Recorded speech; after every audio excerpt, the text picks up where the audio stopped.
They say the quietest presence in a room is often the one carrying the loudest truth, and on that morning at the Harrington Vocal Conservatory, no one noticed the simple woman who would soon challenge everything they believed about talent and identity. Emily Carter stepped through the tall glass doors wearing a plain navy dress and carrying nothing but a small folder of sheet music, her posture calm, almost invisible among the polished marble floors and framed portraits of legendary performers that lined the hallway, while students and instructors passed by without a second glance as if she were part of the background rather than someone who had once stood on the world's most prestigious stages. Inside Studio 7, Professor Richard Hayes was already preparing the room for the advanced audition session, a man known for his strict standards and sharp judgment, adjusting the piano bench while glancing over his list of selected participants, unaware that the final name on his roster would quietly change the energy of the entire day. Standing near the center of the room was Victoria Blake, a rising conservatory star with perfect posture and a confident smile that suggested she had never once questioned her place at the top, her voice warming up in controlled scales that echoed through the studio like a declaration of ownership over the space. When Emily entered, there was no dramatic reaction, only brief glances that slid away quickly, as if her presence required no further thought, and even Victoria's eyes passed over her with faint indifference before returning to her own preparation. Richard Hayes cleared his throat and announced the session would begin with a demanding operatic solo known for its technical difficulty and emotional range, a piece typically reserved for advanced performers nearing professional debut, and as he spoke, a few students exchanged subtle looks that suggested the choice was less instruction and more evaluation of who truly belonged. Victoria smiled faintly, assuming the piece would naturally be assigned to her, but Richard's gaze moved unexpectedly toward Emily, pausing just long enough for the room to shift in quiet anticipation, and when he spoke her name, a soft ripple of surprise moved through the studio. He did not know her history, only what he saw in front of him, a simple woman with a calm expression and no visible performance confidence, and so his decision carried the unspoken weight of curiosity rather than expectation, as if he were testing whether appearance truly matched ability. Victoria tilted her head slightly, unable to hide a small smirk, while another student whispered under their breath that the assignment would likely expose what everyone already assumed, yet Emily remained still, her eyes focused on the sheet music as if listening to something far beyond the room itself. Richard instructed her to begin when ready, leaning back with arms folded in a posture that suggested he expected hesitation or retreat, and for a brief moment, silence filled the studio so completely that even the faint hum of the building seemed to disappear, leaving only anticipation hanging in the air like an unanswered question. Emily took a slow breath, not of fear, but of memory, as if recalling a language she had once spoken fluently and had simply chosen to set aside, and in that quiet preparation, no one in the room understood that they were not waiting for a performance, but for a revelation that would challenge every assumption they held about who deserved to be heard. The silence inside the studio stretched for a moment longer than anyone expected, as if the room itself was holding its breath in anticipation of something it could not yet name, and Emily Carter remained still at the front of the space with the sheet music gently resting in her hands, her expression calm and unreadable while every pair of eyes in the room slowly settled on her as the chosen performer for a piece that even trained vocalists treated with caution. Professor Richard Hayes watched from the side with a measured gaze, his arms still folded, his posture suggesting controlled skepticism rather than encouragement, as he studied her stance and found nothing that indicated the level of mastery required for what he had assigned.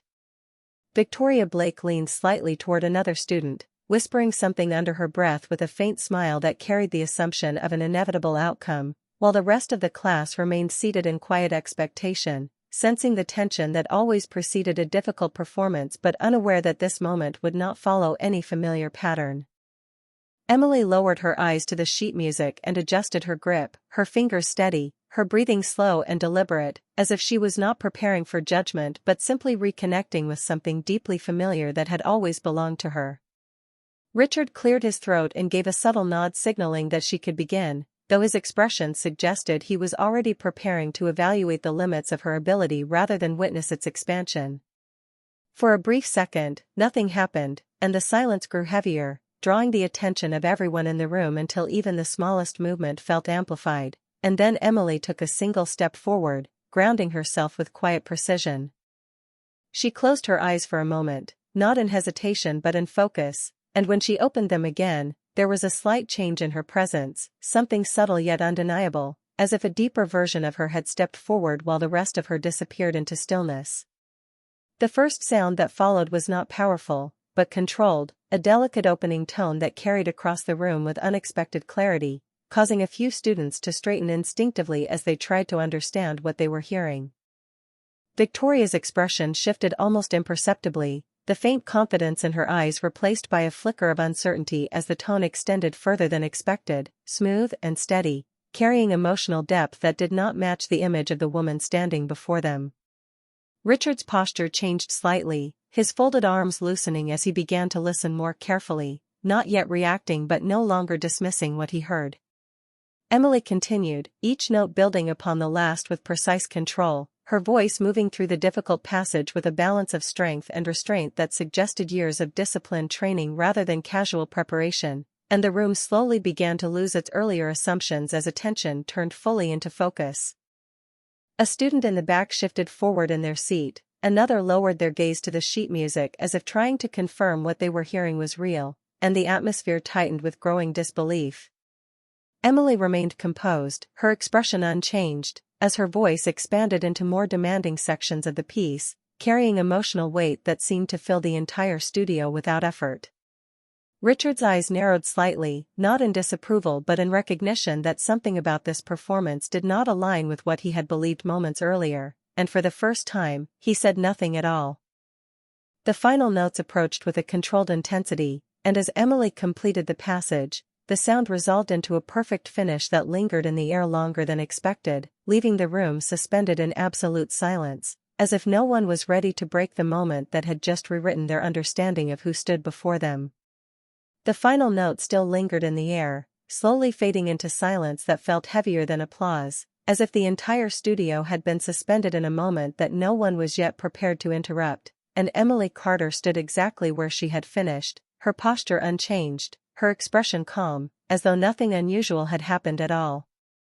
For several seconds, no one moved, not even Richard Hayes, who remained frozen near the piano with his attention locked on her as if trying to reconcile what he had just heard with every assumption he had formed before the performance began. Victoria Blake was the first to shift, her confident expression now replaced by something more uncertain, her eyes flicking toward Emily and then quickly away, as if acknowledging a truth she did not want to fully accept. A student near the front quietly lowered their head to the sheet music, scanning it as though the printed notes might explain what their ears had just experienced, but the silence of the room offered no such answers. Richard finally stepped forward, his movement controlled but noticeably slower than before, and when he spoke, his voice carried a different tone, no longer dismissive but carefully measured, as if he was speaking to someone whose identity he had not yet fully understood. He asked where she had trained, not as a formality, but as a genuine question shaped by uncertainty, and Emily simply looked at him for a brief moment before answering in a calm voice that she had studied extensively in the past, though she no longer performed publicly. That single statement shifted the atmosphere again, introducing a layer of complexity that the room had not anticipated, because it suggested that what they had just witnessed was not discovery but return. Victoria straightened slightly, her earlier confidence now replaced by quiet discomfort, while another student whispered that the performance had sounded like something from a professional stage rather than a conservatory exercise. Richard glanced down at the piano keys, then back at Emily, as if searching for an explanation that did not rely solely on talent alone, but on experience, history, and a level of mastery that could not be taught in a standard classroom setting. Emily remained composed, her hands resting naturally at her sides, showing no need for validation or reaction, as though the performance had simply been a reminder of something she had always known rather than an attempt to prove anything to anyone else. The silence in the room began to shift from shock into reflection, with students exchanging quiet looks that no longer carried certainty, but reconsideration. Richard finally acknowledged that the performance had exceeded standard conservatory expectations, his words careful but clear, and even as he spoke, it was evident that his understanding of the situation was changing in real time. Victoria looked down, her earlier confidence replaced by restraint, no longer certain of her place in the hierarchy she had believed was fixed. Emily gave no reaction to the shift around her, maintaining the same steady composure, as if external perception had no influence on her internal state.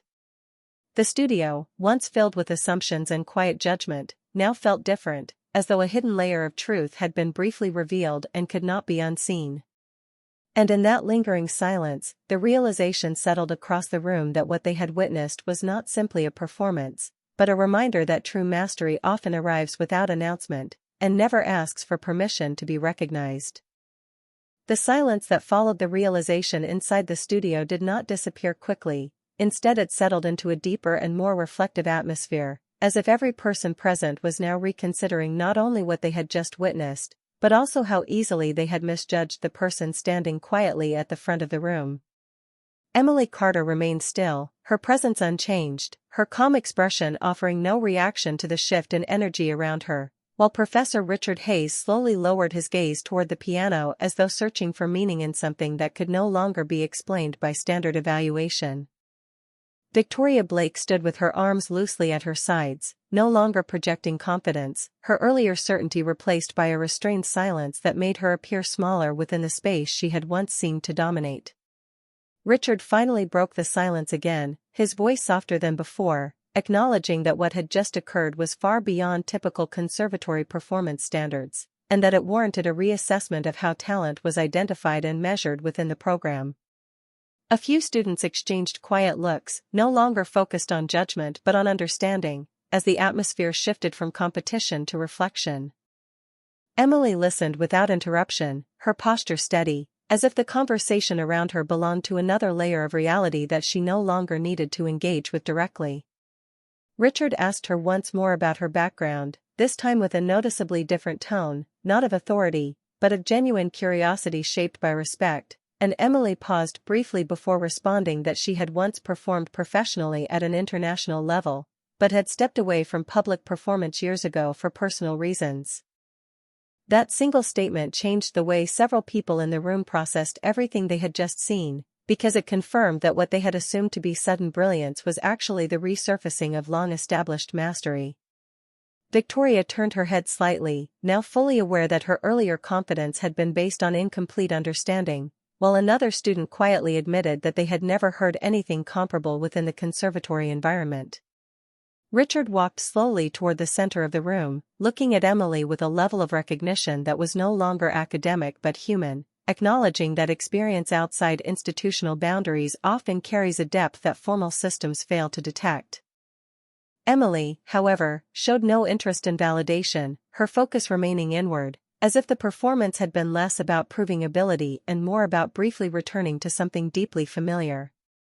The room remained unusually quiet, not from instruction, but from collective awareness that something important had shifted, not only in perception of Emily, but in the understanding of how easily assumptions can form in structured environments.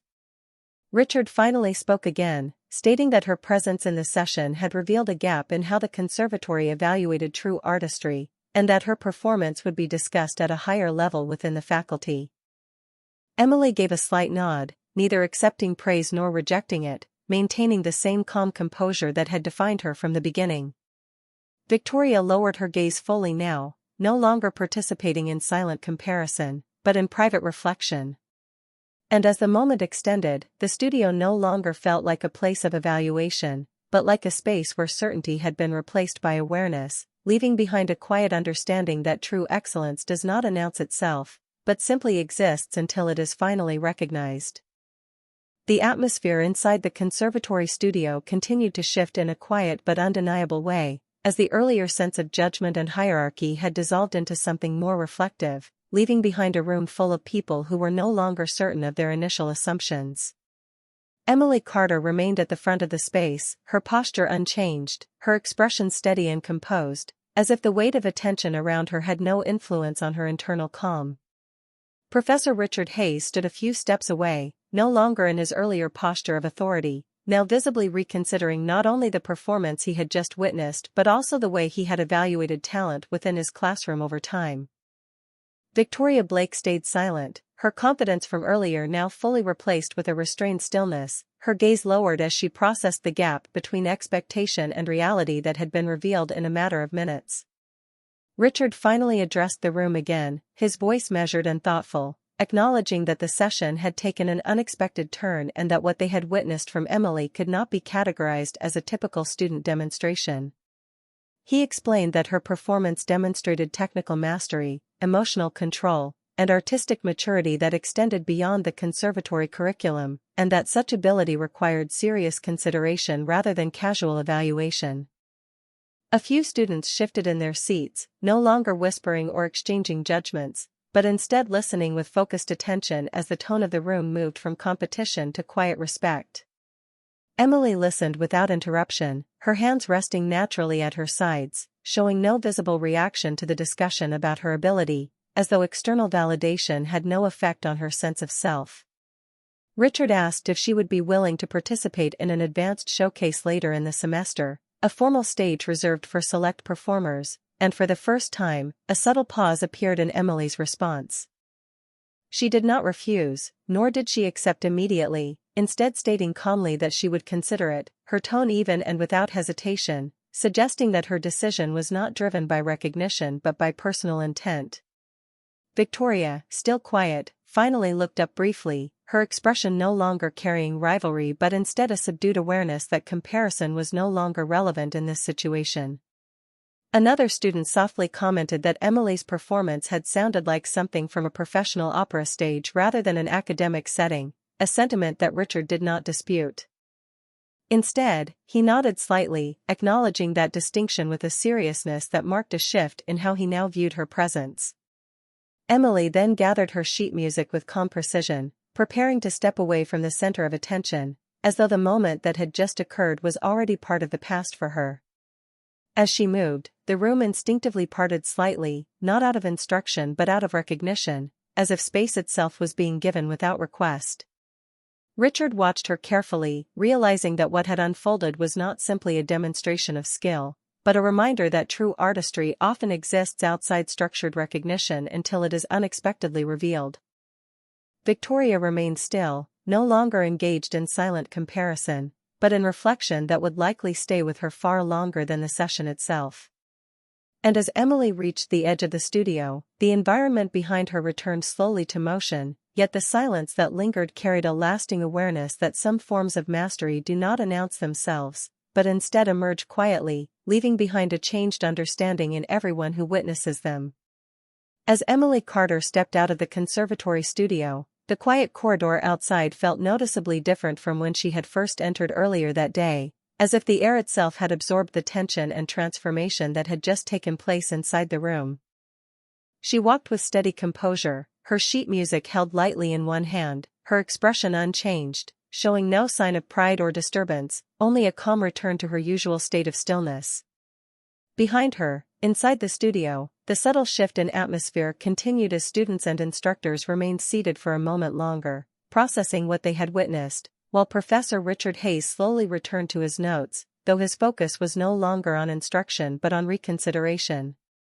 Victoria Blake remained in her seat for a few seconds after the others began to move, her eyes fixed on the floor, her earlier confidence now replaced with a quiet uncertainty that had not yet fully settled into words. When she finally stood, she did so without her previous sense of performance, moving more slowly, as though recalibrating her understanding of her own position within the conservatory environment. Inside the hallway, Emily continued forward at an unhurried pace, passing framed photographs of past performances that now seemed less like distant achievements and more like reminders of standards that had quietly shaped the institution. A few students who had already exited the room glanced at her as she passed, their expressions no longer dismissive, but thoughtful, as if trying to reconcile the simplicity of her appearance with the depth of what they had just heard. Emily did not acknowledge the attention, maintaining her calm focus forward, her steps even and unbroken, suggesting that nothing about her internal state required adjustment based on external reaction. Behind her, Richard Hayes stepped into the hallway and called her name in a measured tone, not with authority, but with the intent to continue a conversation that had begun to redefine his understanding of her presence. Emily stopped briefly and turned, her expression still composed, listening as he spoke about the possibility of further evaluation and advanced placement consideration within the conservatory program. His words were careful, shaped by both professional responsibility and newly formed respect, as he acknowledged that her abilities exceeded standard classification and warranted formal review beyond a single-session assessment. Emily listened without interruption, then responded calmly that she appreciated the consideration, but that her involvement in structured programs would depend on personal timing rather than institutional direction, her tone steady and without defensiveness. Richard accepted her response with a quiet nod, recognizing that her perspective did not align with conventional ambition or external validation, but rather with something more independent and self-defined. Victoria, now standing further back in the corridor, observed the exchange in silence, her earlier assumptions fully dissolved, replaced by an awareness that talent of this level did not operate within familiar patterns of recognition or competition. As Emily resumed walking, the corridor felt noticeably quieter, not because of absence of sound, but because of the lingering weight of realization that had settled among those who had witnessed the performance. Richard remained still for a moment, watching her departure, understanding that the conservatory had not simply observed a student demonstration, but had encountered a reminder that excellence often exists unnoticed until circumstances allow it to reveal itself. And as Emily disappeared further down the hallway, the moment concluded not with reaction or applause, but with a lasting silence that reshaped how everyone present now understood the boundary between appearance and true artistic mastery. The conservatory building settled into its usual afternoon rhythm after Emily Carter's departure, yet something within its atmosphere had permanently shifted, as if the space itself had absorbed a new understanding that could not be reversed. In Studio 7, Professor Richard Hayes remained for several minutes longer than necessary, standing near the piano with his hands resting lightly on the edge as he reviewed the sheet music placed there earlier, though his attention was no longer technical but reflective. Students slowly filtered out of the room, their conversations quieter than before, lacking the confidence and casual dismissal that had filled the space only hours earlier. Victoria Blake lingered near the back row, gathering her belongings with measured movements, her usual presence of certainty now replaced by a subdued awareness that the standards she had relied upon were not as absolute as she had once believed. As she exited the studio, she avoided looking toward the center of the room, instead focusing on the floor, as if attempting to process a shift in understanding that had unsettled her sense of position within the conservatory. Down the corridor, Emily Carter continued walking without urgency, her pace consistent, her posture unchanged, as though nothing external had altered her internal state. She passed other students who now gave her brief glances of recognition rather than indifference, though she did not acknowledge them, maintaining her quiet composure as she moved through the building. Behind her, Richard finally left the studio and followed at a slower pace, his thoughts no longer centered on instruction or evaluation but on recognition of something that extended beyond institutional structure. He eventually called out to Emily again, this time with a more thoughtful tone, asking whether she would be open to a formal review by the conservatory board regarding her future involvement in advanced performance opportunities. Emily stopped at the end of the corridor and turned slightly, listening without interruption, her expression calm and steady as he explained that what she had demonstrated could not remain an isolated observation within a single session, but required formal acknowledgement within the institution's highest artistic standards. After a brief pause, she responded with the same measured clarity she had shown throughout the day, stating that she did not seek formal recognition, and that her return to performance, if it continued at all, would remain guided by personal intention rather than institutional structure. Richard nodded slowly, accepting her response without resistance, though it was clear that her answer had further reshaped his understanding of how talent exists outside conventional systems of advancement.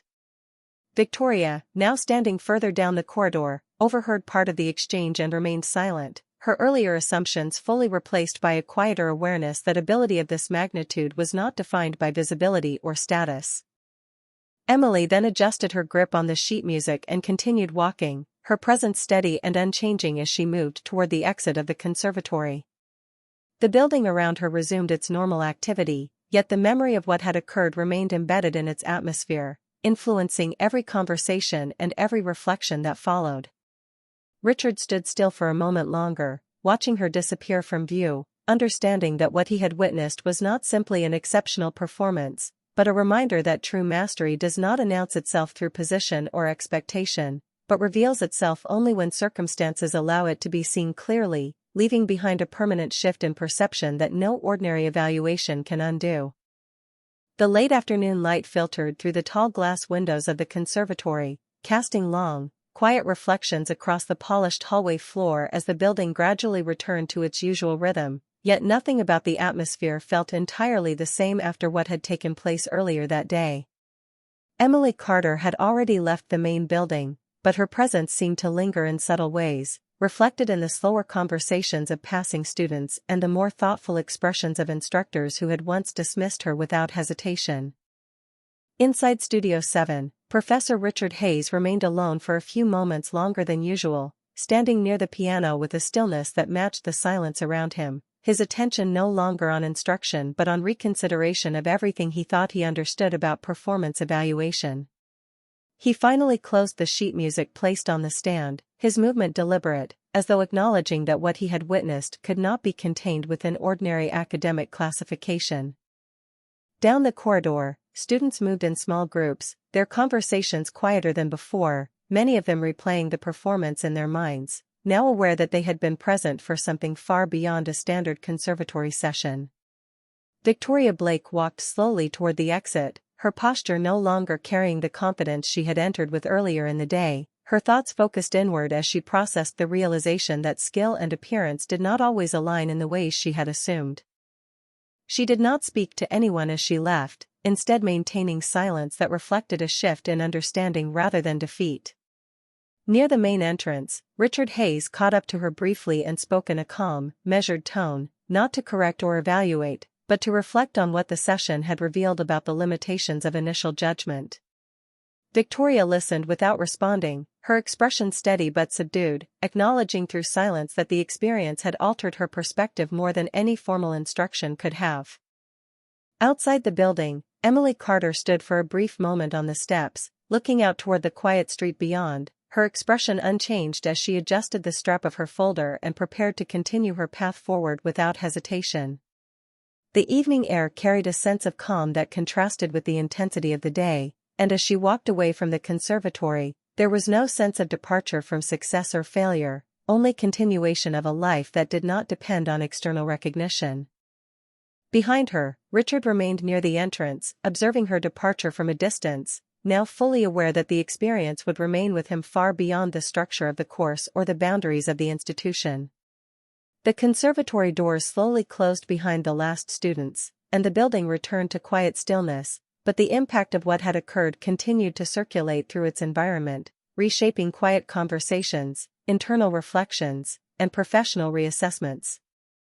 In that lingering silence, it became clear to those who had witnessed the day's events that true artistic mastery does not announce itself through expectation or status, but reveals itself in moments that challenge perception and remain long after the performance has ended.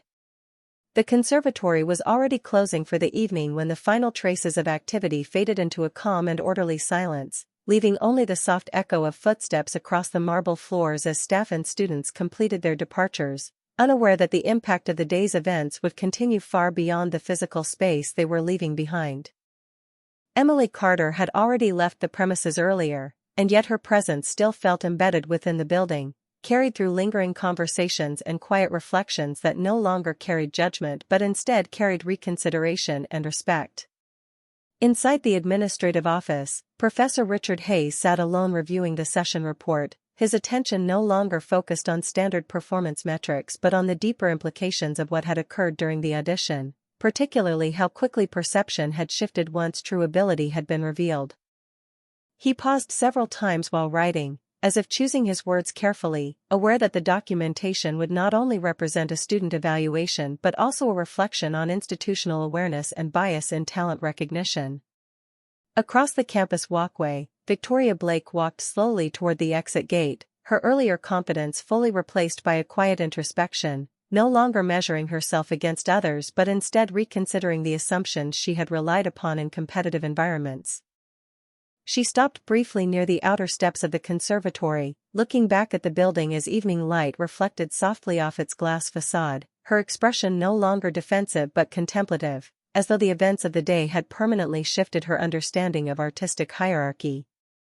Meanwhile, Richard Hayes exited the building and stood at the base of the steps for a moment, scanning the now quiet surroundings before looking in the direction Emily had left earlier, recognizing that her departure marked not an end but a continuation of something that existed outside formal evaluation. He adjusted the report in his hand and slowly exhaled, acknowledging that the conservatory would need to reconsider how it identified exceptional talent moving forward, not through appearance or assumption, but through deeper listening and understanding. In the distance, city lights began to emerge as daylight faded, casting a calm glow across the campus paths, and the conservatory itself seemed quieter than usual, as though absorbing the weight of reflection left behind by the day's events. Emily Carter, now several blocks away, walked through the city with steady pace, her expression unchanged, her focus forward, carrying no sense of triumph or loss, only continuity, as if the performance earlier had been a brief moment within a much larger personal journey that did not require external validation. Behind her, unknown to most, the conservatory had already begun internal discussions about revising audition standards and reassessing evaluation processes, prompted not by error, but by revelation. Victoria, now outside the gates, took one final look at the building before turning away, her steps slower but more deliberate, carrying with her a lesson that would remain long after the day ended, not about competition, but about perception and humility in the face of unexpected excellence. As night settled over the campus, the building stood in silence, its halls empty, its rooms still, but the echo of what had occurred remained, reshaping the understanding of those who had witnessed it, reinforcing a simple truth that no structure, no assumption, and no expectation can fully contain true mastery once it chooses to reveal itself.